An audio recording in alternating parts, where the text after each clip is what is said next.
और RIMS DIG ground के पास अतिक्रमण हटाने का सिलसिला आज भी चलता रहा और देर शाम तक बुलडोजर लगातार अतिक्रमण हटाता रहा। हाई कोर्ट के निर्देश के बाद यह अतिक्रमण हटाया जा रहा है और गुरुवार को डीआईजी ग्राउंड के पास अवैध रूप से बने 3 पक्के मकानों को बुलडोजर से गिरा दिया गया।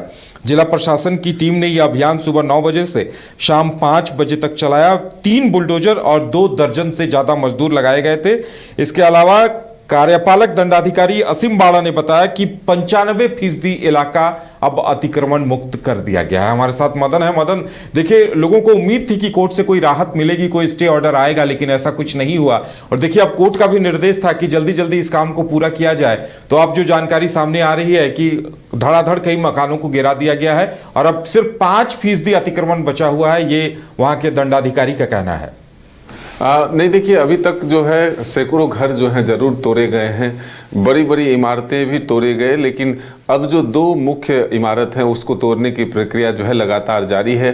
देखिए, सबसे महत्वपूर्ण है कि ये कोर्ट का निर्देश है और कोर्ट के निर्देश को जो एक तरह से धरातल पर उतारने का काम प्रशासन का होता है, तो प्रशासन भी पूरी मुस्तैदी के साथ इस प्रक्रिया को आगे बढ़ा रही है। लेकिन थोड़ी सी मानवता को भी ध्यान में रखते हुए वहाँ पर जो है धीरे धीरे काम को किया जा रहा है। लेकिन दूसरी तरफ राहत के लिए जो स्थानीय लोग हैं, जो अपनी ज़मीन की दावेदारी कर रहे हैं, जो रैयत हैं, वो ये कह रहे हैं कि जो रिम्स के पास मेरे अधिग्रहित ज़मीन है उससे कहीं ज़्यादा ज़मीन अभी भी हमारे वहाँ पर बचे हुए हैं, तो रिम्स एक बार मापी करा ले और उसके बाद अपनी ज़मीन पर एक तरह से अतिक्रमण मुक्त कराए या फिर चारदीवारी दे करके उसे अपने घेरे में ले ले, अपने कब्जे में ले ले, तो इसके लिए हम लोग तैयार हैं। लेकिन जो हमारे बचे हुए ज़मीन है उस पर अगर अवैध रूप से कब्जा करने की कोशिश हो रही है, तो इसी के लिए सुप्रीम कोर्ट का रुख जो है एक तरह से कहें रैयत और जो जमीन खरीदकर 25 वर्ष से वहां पर अपने घर बनाकर रह रहे हैं, ऐसे लोग गए हैं। 20 से अधिक फ्लैट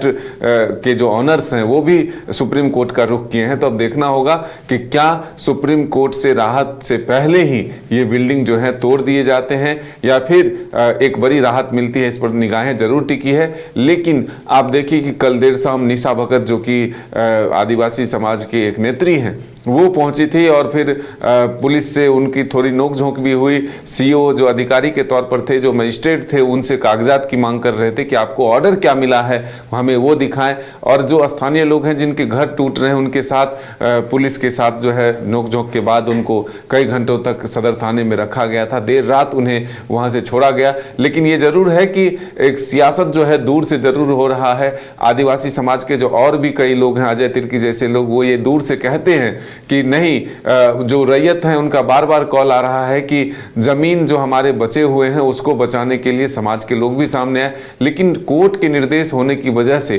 फिलहाल वहां पर नेताओं के दौरे नहीं हो रहे हैं, जो सामाजिक कार्यकर्ता हैं वो नहीं पहुंच रहे हैं। तो अब देखना होगा कि आने वाले दिनों में वहां पर क्या बुलडोजर पूरी तरह से जो अभी भी बचे हुए अतिक्रमण है उसको साफ करता है, हटा देता है, या फिर एक सुप्रीम कोर्ट से राहत मिलती है। इस पर सबकी निगाहें टिकी हैं। चलिए, तो अब देखने वाली बात ये होगी कि अतिक्रमण हटाने के बाद अब जो पीड़ित हैं, जिन लोगों ने अपार्टमेंट खरीदे थे, बैंक से लोन लिए थे, उनका कहना है कि 52 म्यूटेशन रसीद सब कुछ था, फिर भी उनके घर गिरा दिए गए। तो इस पर अंतिम रूप से क्या कुछ निर्देश आएगा, क्या उन्हें मुआवजा मिलेगा या नहीं, ये देखने वाली बात होगी।